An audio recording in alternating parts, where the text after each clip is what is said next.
નમસ્કાર મિત્રો, મારી ચાલતો એક્ઝામ ઓરેકલમાં તમારું હાર્દિક સ્વાગત છે. ટાટેસની એક્ઝામ નજીક આવી રહી છે. મને ખબર છે તમારા મનમાં ઘણો ફાળ રહ્યો છે કે આટલો મોટો સિલેબસ બાકી છે, હવે શું કરવું. આજે હું એવો પ્લાન બનાવ્યો છે જે 10 દિવસમાં તમને સૌથી વધુ પ્રોડક્ટિવ બનશે. તો ચલો વિભાગ એથી શરૂઆત કરીએ. તમારા વિભાગ એમાં કરવાનું શું છે.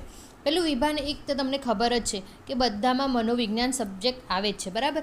હવે આખું તમારે મનોવિજ્ઞાન વાંચવાની જરૂર નહીં. અત્યારે માત્ર તમારે શું કરવાનું છે, એનું રિવિઝન જ તમારે કરવાનું છે. ખાસ કરીને એમાં તમારે શું કરવાનું છે તો કે જોઈએ તો આગળ વાત કરીએ આપણે, હાઇલાઇટ કરીને લખી દઉં એટલે તમને કેવું વધારે ધ્યાન રહેશે. તો એમાં તમારે ખાસ કરીને છે ને પાવલોવનું બધું વાંચી લેવાનું છે, જેમાંથી વધારે પડતા પ્રશ્નો આવે છે. સ્માર્ટ સ્ટ્રેટેજી આપણે ફોલો કરશું. બીજું વાંચવાનું છે સ્નીકરનું, અને ત્રીજું વાંચવાનું છે બ્લૂમની ટેક્સોનોમી પર. એના પર સૌથી વધારે તમારે ધ્યાન આપવાની જરૂર છે. એના ડેમોન્સ્ટ્રેશન માટે હું લઈને આવી છું થોડું રિવિઝનના 5 પ્રશ્નો કે એક્ઝામમાં આ ટાઈપના કેવા ક્વેશ્ચન્સ આવી શકે છે, બરાબર. રિવિઝનમાં પહેલું છે ક્વેશ્ચન શું છે, પાવલોના પ્રયોગમાં અનઅભિસંધિત ઉદ્દીપક અને અભિસંધિત ઉદ્દીપક વચ્ચે યોગ્ય ક્રમ કયો હોવો જોઈએ. તો શું હોવું છે, પહેલાં ઘંટડી પછી ખોરાક, કારણ કે ખોરાક રજૂ કરતાં પહેલાં ઘંટડી વગાડવી અનિવાર્ય છે. આ રીતનો એક્ઝામમાં તમારે પ્રશ્નો આવશે, જે આપણે 4-5 લઈએ છીએ અને પછી એની નોટ્સ પણ હું તમને પ્રોવાઈડ કરી દઉં છું. પાવલોના સિદ્ધાંતમાં વિલોપન ક્યારે થાય છે, તો કે જ્યારે લાંબા સમય સુધી માત્ર અભિસંધાન ઉદ્દીપક આપવામાં આવે અને ખોરાક ન આપવામાં આવે ત્યારે સીધે પડેલી ધીરે ધીરે છે એ પ્રક્રિયા બંધ થઈ જાય છે. સ્પીકરના મતે પ્રબલનના મુખ્ય કેટલા પ્રકાર છે, તો કે 2. આ યાદ રાખવાનું. એમાં કયા છે 2માં, તો વિધાયક છે અને બીજું છે નિષેધક,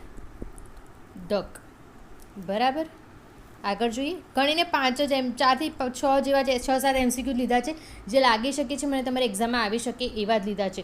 અભિક્રમિત અધ્યયનમાં કયો મને વૈજ્ઞાનિકનો ફાળો સર્વોપરી રહ્યો છે, તો કે BF સ્નીકરનો, બરાબર. ઉંદર જ્યારે ભૂલથી કળ દબાવે છે અને તેને ખોરાક મળે છે, તે કયા પ્રકારનું પ્રશિક્ષણ છે, તો કે કારક પ્રક્ષેપણ. કારણ કે અહીં પહેલાં શું કીધું છે, પ્રતિસાદ પહેલાં આવે અને ઉદ્દીપક પછી આવે છે, બરાબર. હવે આગળના બીજા જોઈ લે. બ્લૂમની ટેક્સોનોમી પરનો પ્રશ્ન. 2001 મુજબ સર્વોચ્ચ કક્ષાનું જ્ઞાનાત્મક સ્તર કયું છે, તો કે 1956માં આવ્યું હતું સર્જન, બરાબર. અને 2056માં આ ટોચ પર આવ્યું હતું.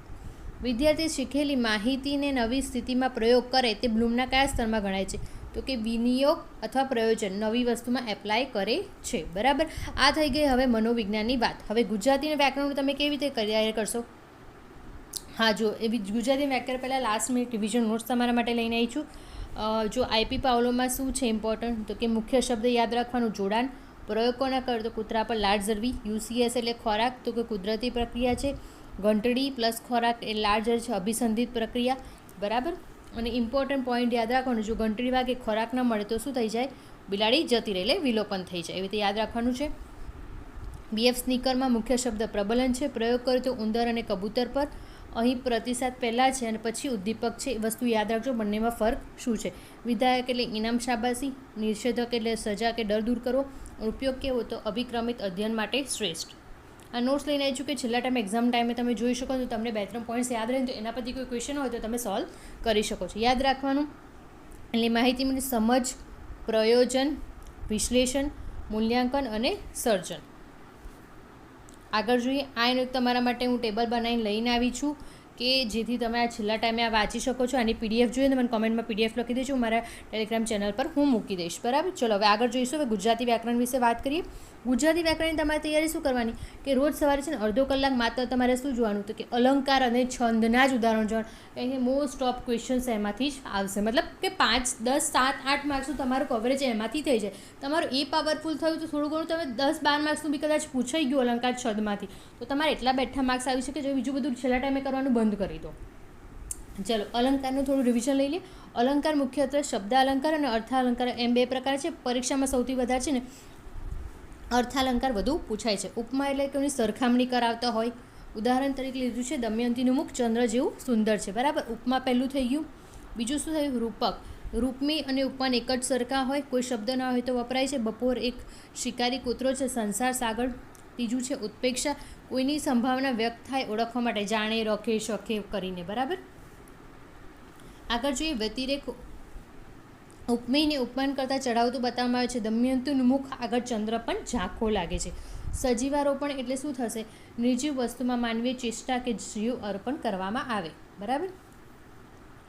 હવે આગળ વાત કરીએ છંદ. શોર્ટિક્સમાં ટાટ એસ માટે હું લઈને આવી છું. તો શિખરણીમાં પેલું છે શિખરણી. બરાબર.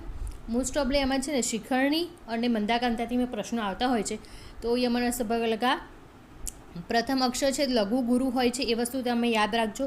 બીજું છે મંદાકાંતા, ત્રીજું પૃથ્વી, ચોથું હરણી. હું અહીંયા બોલીશ, ટાઈમ તમારો વેસ્ટ થશે, એટલા માટે શોર્ટમાં જ નોટ્સ તમે વાંચી શકો તો તમને આવડી જશે. આ ખાલી રિવિઝન નોટ્સ છે. તમે તમારી નોટ્સ બનાવેલી હોય ને આવી રીતે તો એની પણ તમે યુઝ કરી શકો છો. અન્ય મહત્ત્વના છંદ શું છે? શાર્દુલ વિક્રીડિત 19મા અક્ષરમાં સ્થગધરા અને અનુષ્ટુપ. અને આ વખતે છે ને સ્થગધરામાંથી પૂછાવાની સંભાવના સૌથી વધુ છે, એ વસ્તુ યાદ રાખજો. બરાબર. હવે આગળ જોઈએ. મોસ્ટ ટાઈમ પે એમસીક્યુના લાગે છે આ વખતે પૂછવાની શક્યતા છે. તો કે રાવણનું અભિમાન પણ સમુદ્ર જેવું હતું. અલંકાર શું થશે? ઉપમા.